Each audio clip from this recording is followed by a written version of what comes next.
The Glaive Lord Boomerang can beat the E6 just completed the comeback of the year. This tower went straight up from D tier, which is the absolute worst, by the way, which you can go in chimps mode, to A- tier, which is absolutely insane. I mean, it only took a handful of updates and now this tower is as good as it is. And while I am quoting these tier lists that are being made by the community, I just want to emphasize that these tier lists may not, completely reflect your personal experience with the Glaive Lord, because these tier lists are skewed towards expert chimps. So now I know that the community usually doesn't, sit around and read patch notes to know all of these small number changes. So I'm just gonna go through everything that happened in the last. Actually, it's only 2 updates that have had the Glaive Lord getting changed. So it was first off update 41, in which the bouncing glaives, which is the normal attack, got the range increased from 180 to infinite. So what this means is that the normal attacks can bounce literally wherever on the map as long as there is a valid target. So that means that there's absolutely no limits to them, and that is a huge change. The second change is also kind of nice. It's the orbital glaives' attack speed, or I guess the orbital speed, getting reduced, which means that they do more damage. And the last one is the main attack's attack speed, which is, this is an insane change, by the way, because it affects the 4th tier, the more glaives as well. But this change reduces the attack speed even further, making the 402 crosspath that much better. The last change that happened was in update 43, which is a change that allows the glaives to bounce on the same target with a cooldown of 0.6 seconds. So these glaives can bounce between targets as long as 0.6 seconds have passed, and this is just such a huge change. And I want to test, these whole changes together, and that's why in order for us to completely test this thing, we need to play on a map which has 2 tracks, and you want to have these 2 tracks be at least separated from each other. So that's where we're playing Spring. I think this is the perfect map. Now you guys might have noticed that I went for the middle crosspath, and this is because I feel like the middle crosspath deserves a little bit more love. So previously the 502 used to be the best crosspath. I'm not sure if that's still the case with all of these changes, but we're gonna try the middle crosspath anyways. That means that we're gonna be missing some stuff, like for example lead popping power, so maybe Geraldo can help out a little bit with that. Alright, so we seem to be running into some trouble with round 22. So how do we go about this round? I feel like this guy, I don't care if this guy's submerged or not, but we are probably gonna need to place a glue. So let me just have the glue like this, and let's see if this is gonna be enough. Oh my god, the sub saved it. I didn't want to spend a lot of money on a new tower because it's still, I just want to straight up go for the more glaives. So let's see if this glue is gonna be enough. It doesn't have a lot of pierce because it's just a low level glue, but we're gonna need the count potion as well. And yeah, there we go. So we defeated these guys. So let me just give the count potion to the Boomerang, and I feel like we're well on our way to the more glaives. Oh, and I forgot, we can actually use the sharpening stone on this guy because we don't have the red horn ranks, and we can also pickle it. So let me actually pickle it, and let's just, I'm not gonna be giving the sharpening stone, by the way, because it has a lot of pierce. It has like 80 pierce, so if you give it the sharpening stone, it's gonna be like 81. It literally doesn't matter. But let's give it the jar of pickles because it's +1 damage, and I feel like that's all that we need for this round. Am I correct about that? Yes, there we go. And this is the exact reason, by the way, why I wanted to go for the top at Glaive Lord, and I just wanted to test it on this specific map. Look at these bounces, and it's only the tier 3, guys. Look at how satisfying this is. Imagine when all those big balloons are gonna start coming out, and we're just gonna have these glaives bounce all over the place. It's gonna do so much damage, at least in comparison to what it used to do, right? Okay, so let me deal with the lead balloons with the heat tip darts. I'm also gonna get the longer range, and we don't have Geraldo's hot sauce, and I feel like maybe we should be placing a glue like this, because yeah, these balloons, they're gonna be pinks, they're gonna be super fast ones.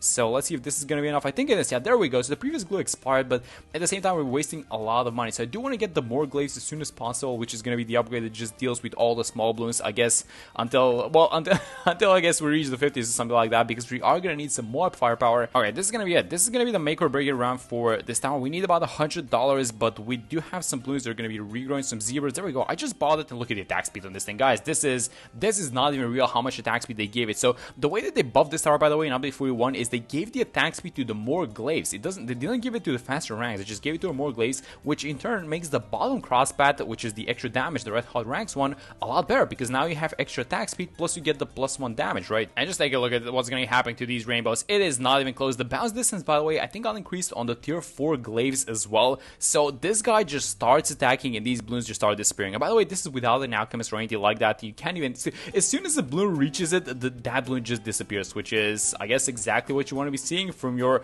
balloon demolishing machine. But at the same time, well, first off, he needs a little bit of count detection. Okay, so we still don't have Jerry's fire, and we have a couple of lead balloons incoming. So maybe we start with the alchemist. Actually, you know what? Let me get the monkey commerce first. Let's actually get the second village, because I'm gonna have 2 villages anyway. So let me start with this thing, and we do not have money for the alchemist, but the sub is here to save the day. Okay, so I wanted to get a double discount village because one of these guys is gonna be the top crosspath, one of them is gonna be the middle one, so we can save a bunch of money. Plus we're gonna be having, things like the overclock and the alchemist anyway, so why not? I was thinking, I'm used to the 402, but I'm not used to the 420. This thing attacks way too fast. These glaives are absolutely demolishing anything that just appears on the map, it seems like. Look at these small small balloons. Oh my god, let me just play it fast. We're gonna have some rainbows, and I'm just gonna play it fast. And everything is, yeah, everything's gone. Yep, everything is absolutely gone. And keep in mind, this is without the Berserker boost. So this guy doesn't even do extra damage. Okay, so we have 2.7k, and the question is this going to be enough? And I really hope it is for us to buy the, yes, the fire plane. This is because of the discounts, by the way. The discounts made it harder, but they're also going to make it easier to afford. So let's get the fire plane. Let's deal with this Moab. I hope I didn't mess it up. I hope I bought it on time. Let's just place a glue. This is just the money that we have for a glue. And is this going to be enough? Yes, there we go. If you ever want to record a Bloons OCD video, you should probably be doing it with this guy, the more glaive. This is just so satisfying watching this guy destroy the balloons. And hold on, wait a minute, this is 45 ceramics. Are we gonna have an issue?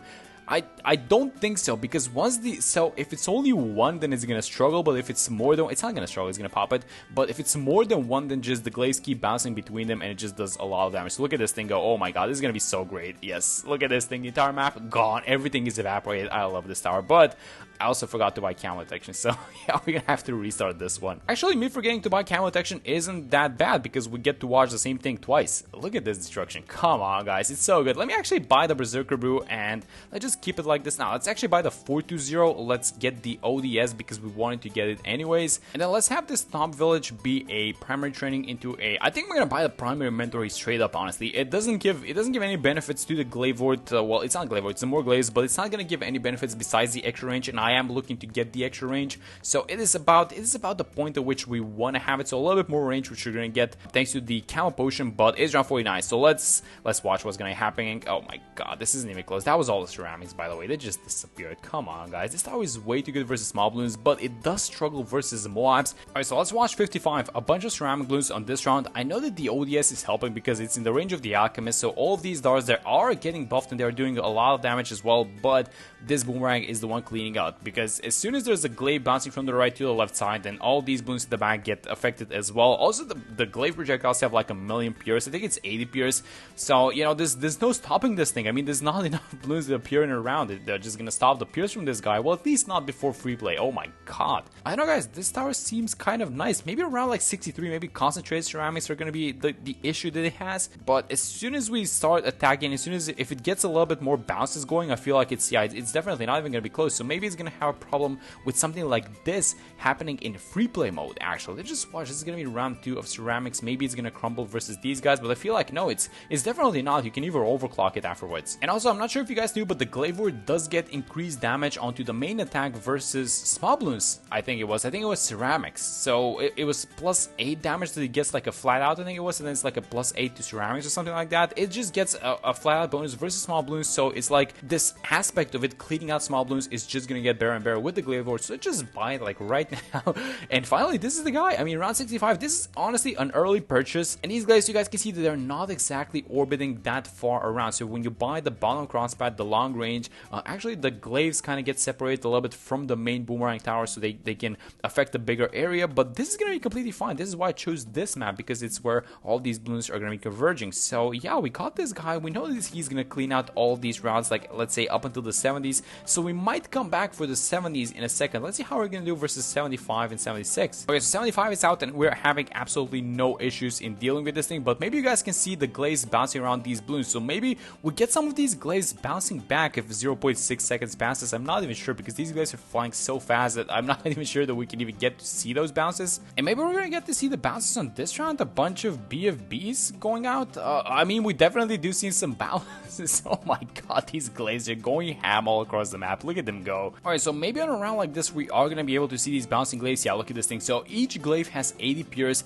and I know that it's kind of hard to see them because they are super fast, but yeah, these glaives are absolutely bouncing all across the track. Now, the problem is that they don't exactly have that much damage versus Moab class balloons, which is gonna be the thing that we're gonna be suffering from up until the end of this game. But it's really important to know that there is this, I guess you guys can't see it. I'm gonna find a different round to show this to you guys, but the Glaive Lord has this special attack in which it has these slashing animations appear around the first Moab class balloon that it's attacking. That's a DPS effect that it has on them, because Ninja Kiwi knows that this thing sucks versus Moab class balloons, so they're kind of trying to help it out in that aspect. We're gonna see a bunch of Moabs on this round actually, and are these Moabs gonna be able to reach the Glaive Lord? So as long as the Glaive Lord is attacking something and those glaives are bouncing back, I'm not even sure that these mobs are gonna make it up until the Glaive Lord, actually. Yeah, these mobs are not even making it to the Glaive Lord because these glaives are just bouncing and dealing with them before they even come in contact. So that's really good. I think that this new buff of the 0.6 cooldown, where it allows it to bounce back on the same target, I think that did a little bit of a work on that round, actually. Let's watch it again. A bunch of Moabs again on this round. So are these guys gonna be able to reach the orbit and glaives is my question. It's not like the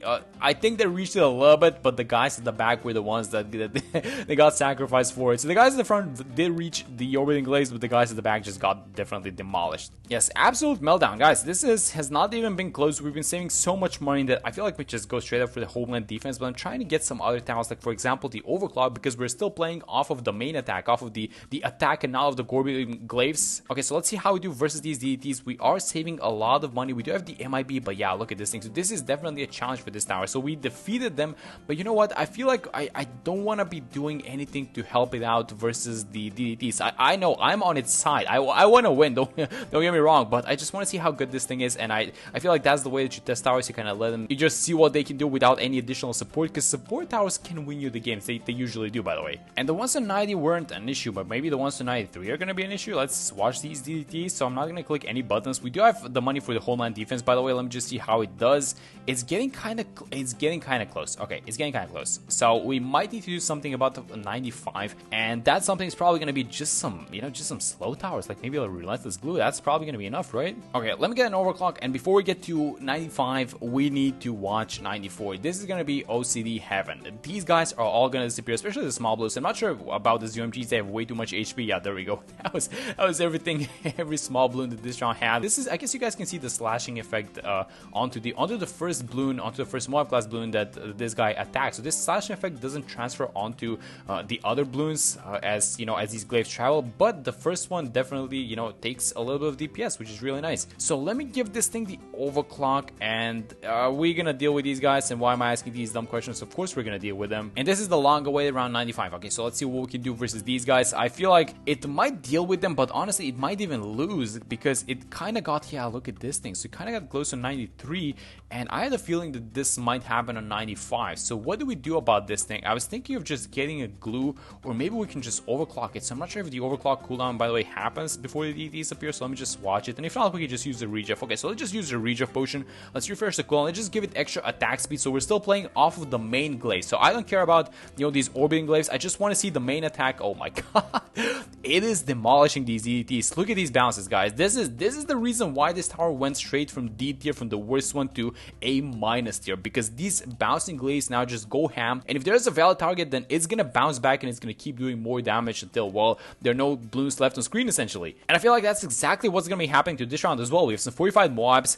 The overclock ran out. Is gonna come back in a second, so let me just make sure to use it really quick. And these glaives are just gonna keep bouncing, and they are destroying all these balloons at the back. And maybe you guys can see the glaives bouncing, up and down, and some of those bounces are definitely a result of this new change of the 0.6 second cooldown that they got, where it can still bounce between the same target. Let's overclock. So a bunch of ZMGs here at the back around 96. I did overclock it, so we should have all these glaives just kind of bouncing through. If this is gonna be enough damage, I mean, they kind of made it all the way back, so they were en route to exit, but this is probably gonna be a big challenge for this tower. So we don't have the Sharon Shells mortar, and I don't even want to be buying it. So here's what I want to do. I'm gonna use the call to arms just so I guarantee that we deal with these guys with the 45 ZMGs, and then I don't actually want to be using any of the, well, I want to use the overclock for 98, but I don't want to use the call to arms, so that's why I kind of feel safe using it right now. And it's still probably not gonna be enough. Look at this thing. Yeah, absolutely. So the Glaive Lord has found its match, and that is 45 ZMGs. This thing, again, even with all these changes, the changes are that the projectiles can bounce, and this is not exactly, that helpful versus Moab class balloons, especially not versus 45 ZMGs, which are ramped up around 97. So here's what I was thinking we can do about this. We can do the same thing. Let's use the overclock. Let's go like this. We have one rejuve potion, so I want to use the ability onto one of these guys. I want to rejuve, and I'm going to use the second first strike ability, which I bought specifically for this round, and then we're not going to be touching anything except the overclock from round 98. So let's see how we do on this one. So before these guys reach our Glaive Lord, let's overclock. I'm not going to be touching the call to arms. Let's see how we do. Thankfully, no 45 ZMGs, and I feel like 45 BFBs are something that we can absolutely deal with as long as we get the bounces, and we seem to be dealing with them. Yeah, there we go. So as long as we just keep attacking, this tower is attacking something The glaives are just going up and down, and it is not even close. It's not even close. Look at these 45 PvPs at the back. They're just getting destroyed. So maybe the problem that we're going to be having is against these ZMGs, and even though these guys are not fortified, they're still making it all the way through just because they're so beefy. So this is where we're going to need this guy to hold. We still have some bounces, but it's really close. This is where the orbiting glaives are pulling a lot of the weight as well, I think. And do we get this thing? It's super close. Yes, there we go. We get it done. All right, so overclock, 45 deities. We might lose to these guys. I'm pretty sure that we're going to lose, actually. As long as yeah, there we go. I was thinking maybe the bouncing glaives are going to do something about it, but they're not doing anything. So let's try it with the homeland. Overclock and use the homeland a little bit earlier because I do want to get the attack started onto the Moabs, and then they bounce onto the 45 deities. Is this going to be close? Oh my god, those bounces were absolutely disgusting. Was so much damage happening. And I guess you can brute force your way through Moab class Bloons as well if you just, get enough attack speed and damage. But here's what I want to do for this one. So you guys can see the slashing effect. That's a DPS effect, but this thing still sucks versus Moab class Bloons. So if this tower lost versus the 45 ZMGs around 97, that is 100% gonna lose to the bad. So I just wanted to see how much damage it's gonna do, and then we can intervene with this and we can fix this thing easily. We do have only $6,000, but that's more than enough. So this is where we can use a bunch of the abilities that we bought. So we can use the first strike, which is something that again we used for 97, and we're gonna get to use it now. Let's use this thing. Let's use the homeland. Let's regift so we get all our abilities back. I'm gonna use one more first strike, so it's not gonna completely destroy the bat, but it's gonna damage it a lot. And I wanted to pop it a little bit early because of the deities, so we do get rid of the deities. Let's overclock. The homeland is still ongoing. Maybe we get a second round of homeland. That would be nice, but is it gonna be necessary? I'm just gonna use it, and there it is. There we go. So that was the new Glaive Lord, guys. These glaives are bouncing up and down like crazy. Well, yeah, that's gonna be the new Glaive Lord. A lot of bounces, unlimited range, and if enough time passes of 0.6 seconds, then it can bounce back to the same target, which is just absolute destruction, especially when you give it attack speed. You give it all these buffs. Maybe you combine it with a mill crossbat and you give it an MIV village. That's an interesting one. But yeah, that's gonna be the new Glaive Lord, and that's gonna be it for this one. Hope you guys enjoyed the video, and I'm gonna see you all in the next one.